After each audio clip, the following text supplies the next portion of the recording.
Welcome back, you guys. This is Kevin with Everglades Canine Academy, and today we're working with the Shiba Inu Sunny, and we're working on doing some obedience training around distractions, being our two other fun guests, Fudge and Sunday. I have them out with Sunny right now, and we're just working on controlling some of his reactions around other dogs. Yes. And he's actually been pretty good. Typically, he kind of gets more reactive towards bigger dogs, but still, when they first came out, he was very, very interested in them, and they were kind of scampering all around and not really growling or barking at each other, but there was definitely some tension between all the dogs. Yes, and now I'm kind of getting them all desensitized together, which is nice, and we're basically just working on some basic obedience with the dogs. Yes. There we go. So we have resources going, we have food, and I don't really see any food aggression between the dogs off, you know. But what I'm doing is I'm kind of feeding Fudge and Sunday in the ground, and I'm wanting Sunny to engage with me and not worry about the dogs. Yes. And I'm just working a very simple place command. All right. Place. Yes. And not even really working on duration too much. I might start doing that in a minute here. But for the most part, yes. Here comes Fudge. Fudge is always ready to train. He's like, look at him. He's like my little training superstar. Yes. There you go, Fudge. I'm glad they're not really worried about each other's resource guarding, which is kind of nice. Yes. But my main focus right now is just training Sunny. All right, and Fudge and Sunday will they'll get a little training along the way. I can't help it with Fudge. There we go. Good, good, Sunny. So even then, being close proximity of each other, and good, and having food in my hand, the fact that they're not fighting each other over it is really, really nice to see. Sunny, please. Here we go. Good. Nope. Oh, Fudge is taking it. This is it's I'm actually not too worried. My main focus with this session is making sure the dogs aren't fighting with each other. That's basically it. Good. Good.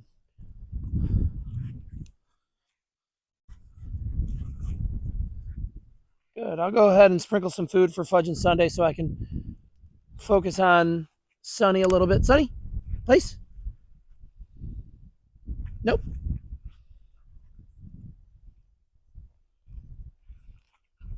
Yes. There we go. And this is the end of the day, guys. End of the day today. We've been doing training all day. So it's just a little bit more chill right now, which is kind of nice. I'm not really demanding a lot of obedience since we've been kind of hammering it out through the day. Sit. Good. Good boy. Yes. There we go. Good. Fudgy is so ready.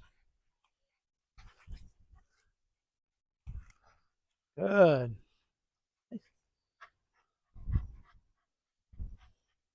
Yeah. Good. Yes. There we go. Good boy. Sunny, down. Ah! No, don't speak. Nope. Good. Ah. He doesn't want to hold it down. There we go. Yes. Good boy. Fudge hears the word yes and he goes crazy over it. So honestly, I'm feeling really good about the interactions right now with the dogs. It seems like they're not minding the food being out. I don't really see them being obviously aggressive towards each other, which is really what I'm going for. So working through reactivity with dogs. Now they have met earlier today. I had them also out in the yard, so this is not the first time that they're meeting, but usually in the first 5 minutes they want to like run around and um, be really excited with each other. which sometimes leads to like reactivity, right? When the energy gets really high and they're all running around, sometimes there's growling and biting.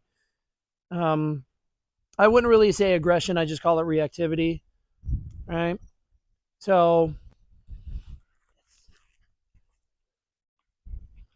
so just having them out and having calmly rewarding them and having them exist with each other without any hierarchy battling is really what we're looking for here today. Okay, continue to work down with Sunny. Good. No. Uh, yes. So the next thing with Sunny's obedience is getting him to do these obedience commands and to hold them. He needs to be able to hold it. Because if you notice, he goes down, but he doesn't want to stay down. Right? You see? He's just like popping back up into a sit. Nope. Yes. So he's typically doing that when I stand back up. He wants to also sit up because he probably sees my posture changing. All right. Down. Good. Yes. There you go, Fudge. Fudge is such a good boy. I'm going to have to reward him because he's like, oh, look at me. I'm on place. I'm going to hold it really well. And he should get rewarded for that, right? Come. Yes. Work on a little bit of recall. Come.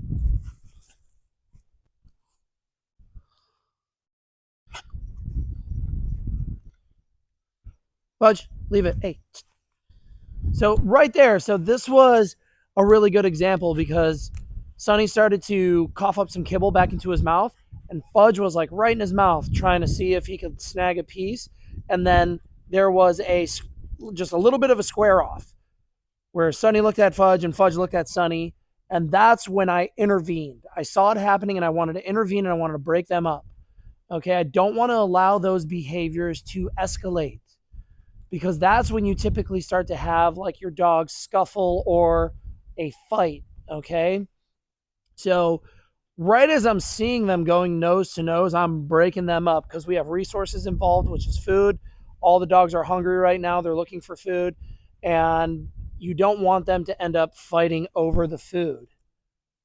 All right. You need to maintain the fact that you're in charge and then you break them up. Okay. That's what the leader does. The leader breaks up the dogs that are fighting for resources. Yes. Good boy. Good. But you know what? Sonny's being a really good boy right now. We really appreciate that. All right. And we're just going to continue to pack train a little bit. All right. So, when you're working on reactivity, you don't have to make it harder on yourself. You can see I have Sonny on leash right now. All right. I'm not holding the leash, but it's dragging, so I can grab it if I really need to. Good boy. All right. And we just, yes. Basically what we're doing is we're controlling the situation. Okay. We're rewarding calm behavior, but we're watching for any nose to nose contact. We're watching for any hardcore eye contact. And if that starts to happen, we don't need to separate them entirely because we're not seeing a big dog fight. We are merely just managing those micro situations where it could turn into a scuffle or the attention comes off of the handler, right? We always want the attention on the handler. Good. Okay. That's what we're really looking for. Sunny, come. Good. All right. So if you're working with multiple dogs, if you own multiple dogs and you are experiencing hierarchy issues, you cannot keep them separated forever. You have to bring them together and manage the situation. It always gets easier with tools, leashes, and muzzles. I highly recommend if it's a really bad problem. All right. Um, I've really been promoting muzzle training with my clients and with, the general public.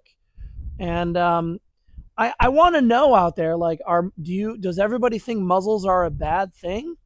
Are muzzles something that you would never want to use because of the image of your dog? Are you afraid that people might see your dog with a muzzle and think that your dog is a bad dog because they have a muzzle, when in fact it could save their life or another dog's life? Um, and I say that dogs really don't care about the muzzle as long as you desensitize them.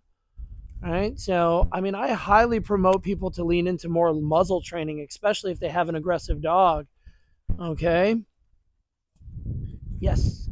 I've literally had people's conversation with people that were about to tell me they're going to put their dog down because it's biting their kids and they don't know what to do.